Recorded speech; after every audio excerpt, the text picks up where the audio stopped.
G'day, guten Morgen.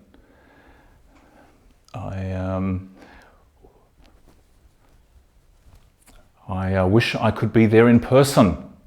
Wish I could have had a breakfast with you this morning, perhaps a strong Austrian coffee, perhaps a strudel last night perhaps.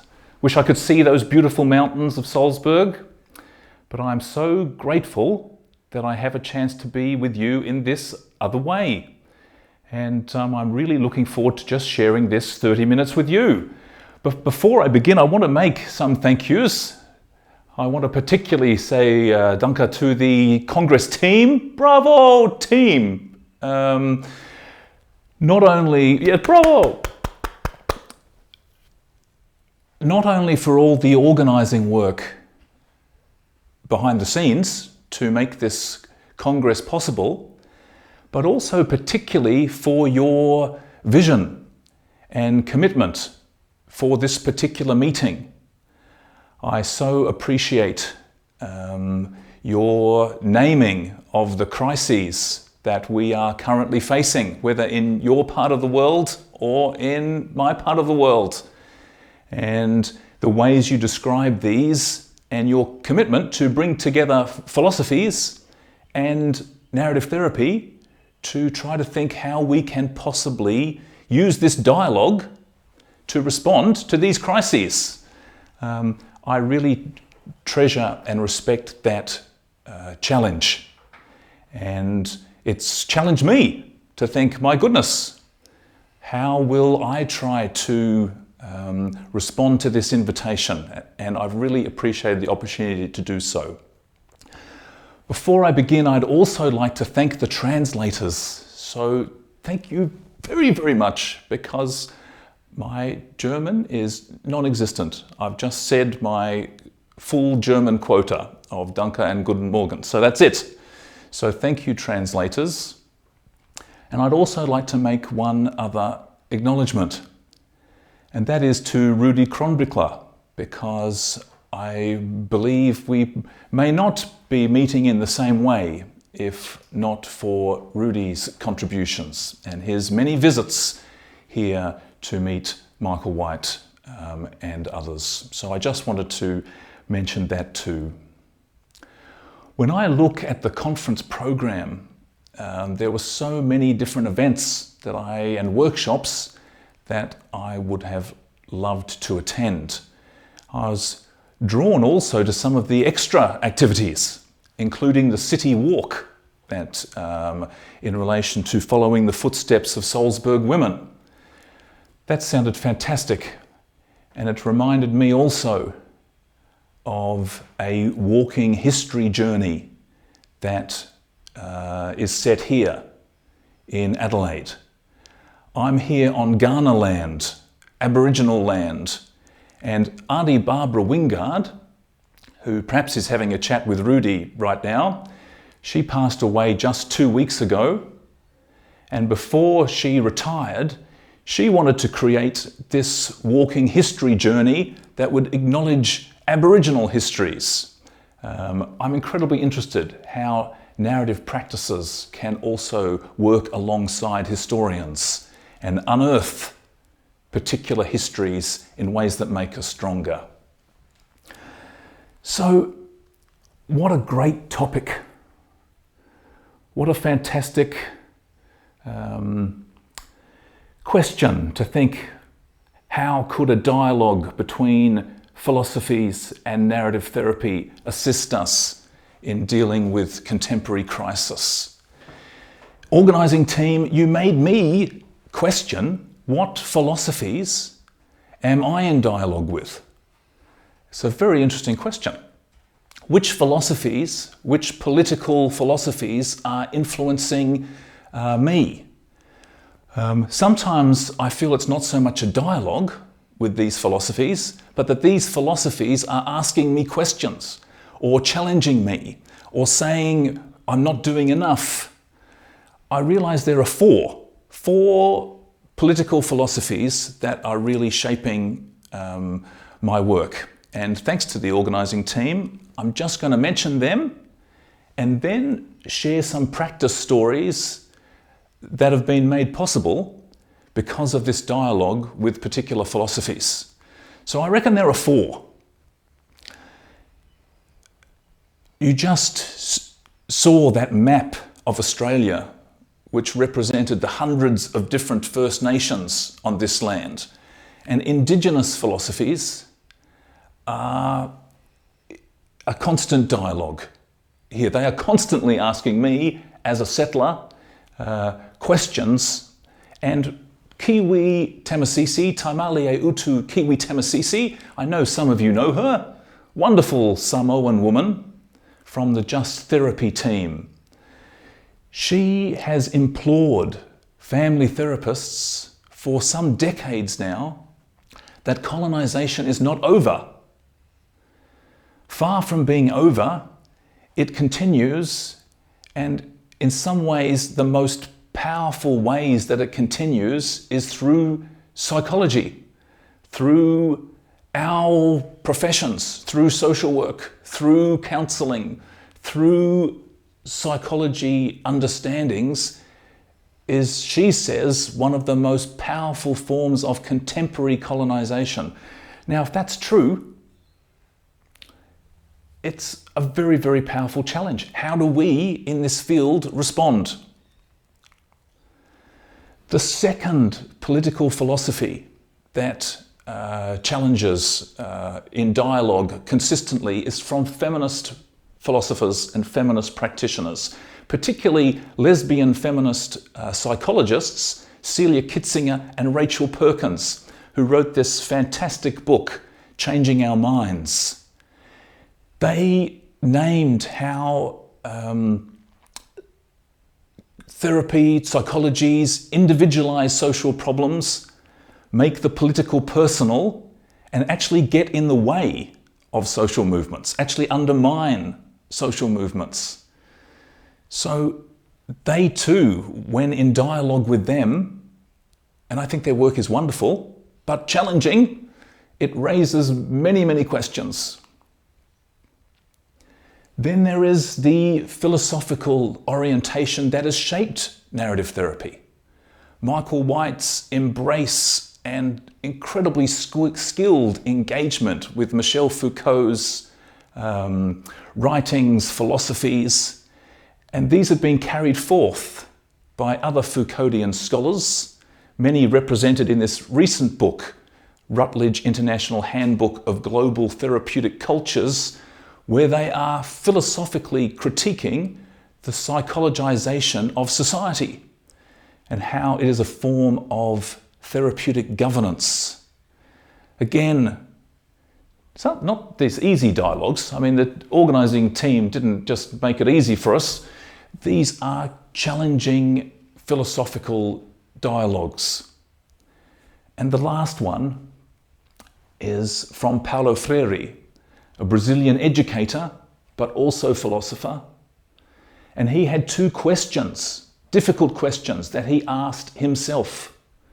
One was, how could education be most relevant to the most marginalised? Now, we're in a different field. We're the receivers of stories of social suffering. People bring their suffering to you as psychotherapists. That's different than education. But his question, I think, is a powerful one. How can we make our work most relevant to the most marginalised? And I know the conference organising team also have made this a theme of this Congress. Secondly, he asked, how can we in our work not just replicate the status quo, but contribute to social changes? His questions, his challenges are sometimes an unwelcome dialogue. They are so challenging, but they are also inspiring of action. So what does this mean? What do these dialogues with these philosophies mean in terms of my practice? Well, I want to tell 2 stories. We're practitioners here. It's bringing the philosophies and the practice into dialogue that this conference is demanding of us. So there are 2 stories I want to share where my practice changed as a result of these critical political philosophies. The first one took place in a prison. Some years ago, I was asked to meet with a man who was in his cell 23 hours of the day. He'd been, as a child, subjected to relentless abuse, sexual abuse, in children's homes. And now, 40 years later, the issue of sexual abuse in children's homes was finally being talked about. It was a complete silence in Australia until recently. I don't know about in Austria in terms of the children's institutions, but here terrible abuses took place, and only recently is that being spoken about. He wanted to talk about them, but when he started to speak about this for the first time in 40 years, he was having nightmares and flashbacks. He wasn't able to sleep, and this was all taking place in his prison cell. I was asked to meet with him. I could only have 5 meetings, and it was my job to assist him with the nightmares, the flashbacks, and to support his testimony. So it's a long story, and I'm only going to share one part of it. I can send further information about any of the things I discuss. Rudy will just remind me, and I'll send them to you if that is of relevance. But I want to mention just one meeting. It was the second time I had met Peter, and I was talking to him and trying to support what might assist him in relation to the hard times he was having. And to do so, I was asking him various questions, various narrative therapy questions to try and build on his skills of endurance, on why he was wanting to testify, the history of his survival through institutions. I was asking him these questions, but every time I asked, I felt like I was invading his privacy. It was only the second meeting. He'd spent 40 years in institutions. I was a stranger, and I was asking him about very intimate things in his life. And he wasn't used to talking in the first person. In institutions, you learn not to speak openly about many things. So after about 30 minutes, I remember it vividly, I kept asking the questions, it kept not working, and then he said, what's with all these questions? Don't know if that's ever happened to you. It's probably not a great reflection on my questions at this point. But I realized at this moment an important principle. I realized that Peter wasn't only representing himself. He did want somehow his personal experience to be acknowledged, but he was the first man who wanted to testify, to talk about sexual abuse from within prison. He was also representing something bigger than him. He was representing the social issue of abuse in children's homes. He was representing how this had led so many men to then end up in prison.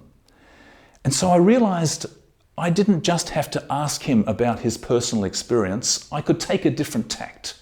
So I said, Peter, I'm really sorry for all those questions. You're the first man I know who is testifying. There are obviously all sorts of difficulties that make this a very difficult process. What do you think about the idea of us writing together something that could go to all the other men in other prisons, also isolated, who want to testify? Would you be interested in creating something that could offer something to them? And at this moment, the conversation totally changed. He was probably relieved I wasn't going to keep asking him so many direct questions, but he loved this idea. He didn't want to write, so I did the writing. And at this moment it changed. I wasn't just expecting him to speak to me. Instead, he could speak through me to other men who were also affected by the same social issue. At the same time, I didn't just have to help Peter. I realized that my role could change. I could find a way that he could make a contribution to other people, other men affected by the same social issue. This could be my job. It would still be therapeutic, but it would also be something else. It would be sparking connection between people affected by the same social issue. It would be enabling contribution and somehow sparking social movement. I just want to give you 1 minute, got a very short time, but I just want to give you 1 minute to think about if you thought about the people who come to see you. When they walk in the door, they're bringing their personal stories, they're bringing their personal histories to you. But what if they're also bringing social issues? What if social issues are also walking in the door and you're listening both for personal experience and for the social issue? What social issues do you think are walking into the door to meet with you? Can I give you just 1 minute to turn to the person next to you and discuss the social issues that are walking in to meet with you? Just 1 minute.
Okay,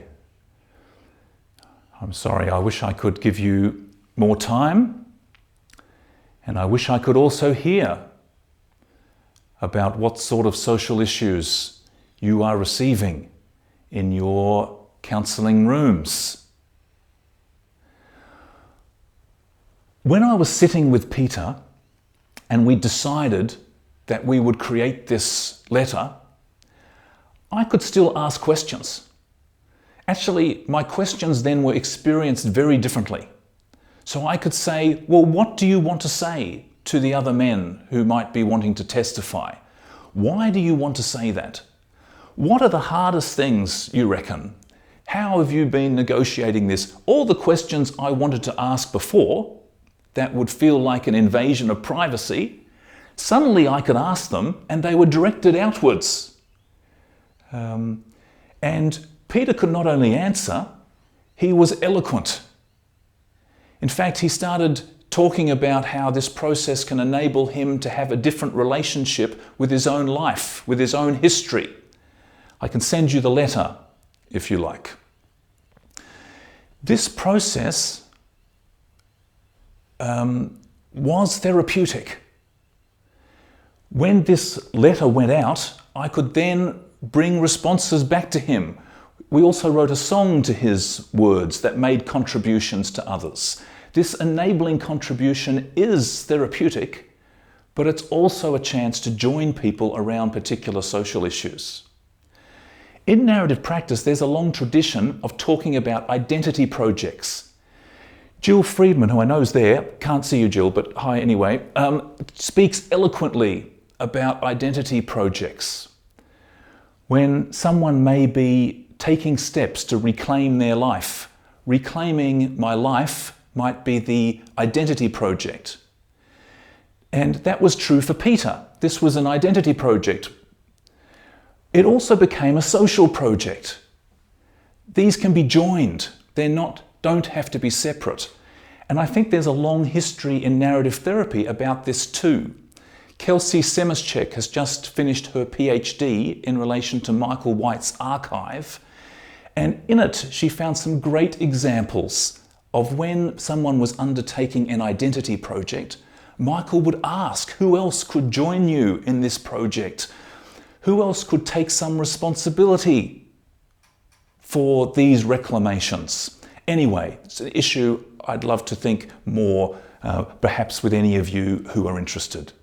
So these are 4 principles, 4 different understandings, 4 practices that have come from those dialogues with those political philosophies, that people represent themselves and they represent social issues. That if we're listening for this, then we can find some way they can speak through us, not just to us, to others who are also experiencing these social issues. That this can, by sharing valuable insider knowledge, enable them to make a contribution to others. And that these can involve both identity projects and social projects. Okay, so that's story number 1. I just want to share one other story.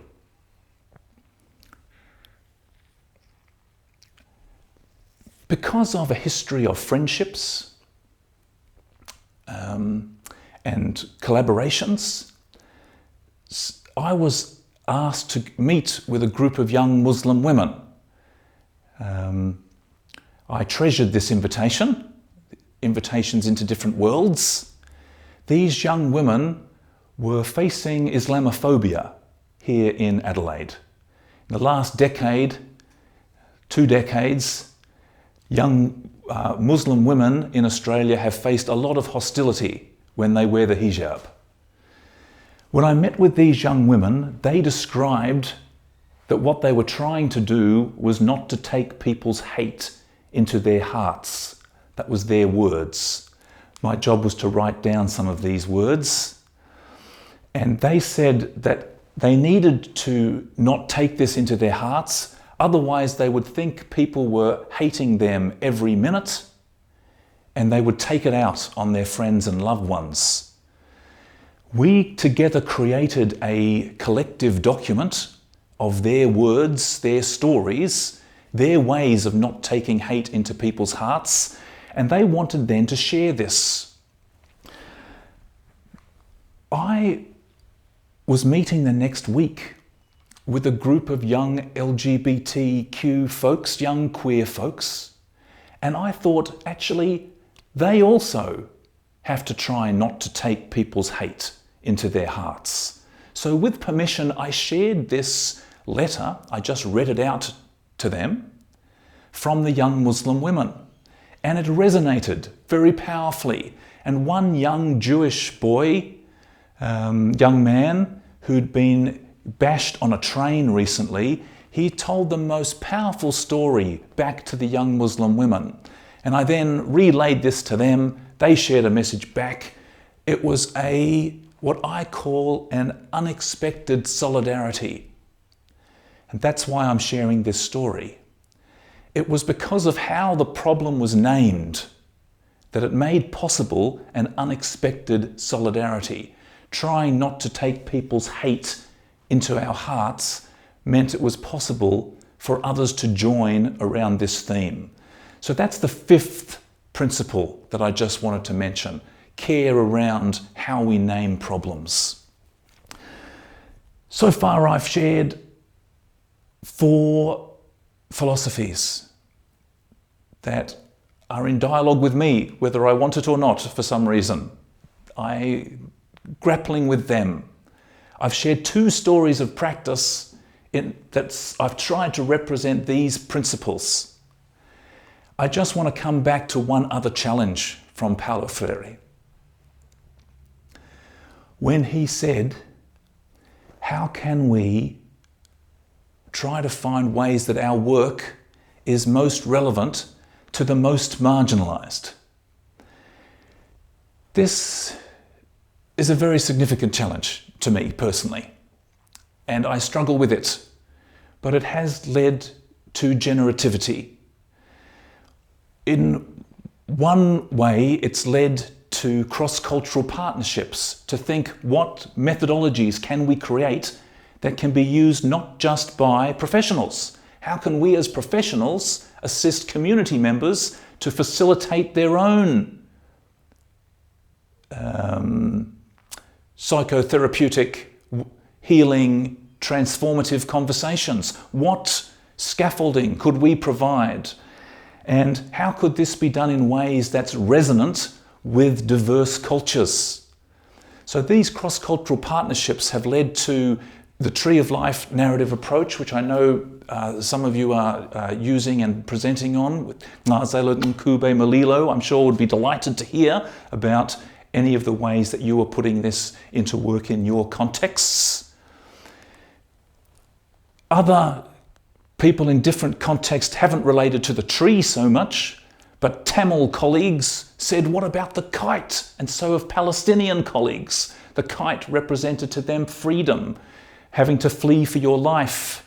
And these metaphors are ways that we can honour aspects of local folk culture, combine them with narrative practice in ways that can then be used with support and with training, but not just by professionals, by aunties, uncles, grandmothers.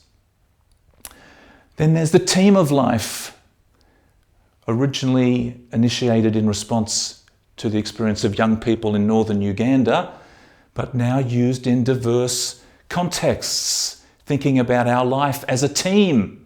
I know I was also just sharing a workshop into Vienna this week, mentioning the Tree of Life, the Kite of Life, the Team of Life. They said, what about orchestra? I thought, well, that's very appropriate. Of course. What about an Austrian methodology that uses the orchestra as a metaphor for practice? I'm looking forward to seeing it originate. Anyway, this is one response to the challenge of Paulo Freire. Other responses are to try and work out how can the ideas of our field be made available at no cost. How can we make sure that anyone can have access to these precious ideas, these wonderful ideas? Michael White, David Epstein, a whole community of practitioners have generated. So also in response to the feminist critique, Cheryl White, Zan Maida, other feminist colleagues have created this free feminisms, intersectionality and narrative practice course. I'm afraid it's only in English, but hopefully one day in diverse languages too. And similarly, Indigenous colleagues have generated these free, rigorous, widely accessible resources in relation to how people from different cultures are transforming narrative ideas and beyond psychological colonisation. It's called In Our Own Ways, and there's also a free Aboriginal online course. So my time is coming to a close. I really wanted to thank again the OAS Congress team for this invitation. It's made me really think about which philosophies am I in dialogue with. We get to choose that, I guess, to some extent. Sometimes I haven't felt it's been a complete choice. Some of these seem to really tug at me, question me, interrogate me at times. But this Congress seems so crucial at this time. How can we respond to the crises of these times? What philosophies do we want to be engaging with? And I want to thank again, Danke, very much to the Congress team for this invitation. I wish you a fine, fine, fine conference, and look forward to hearing all about it. Okay, danke. Thank you.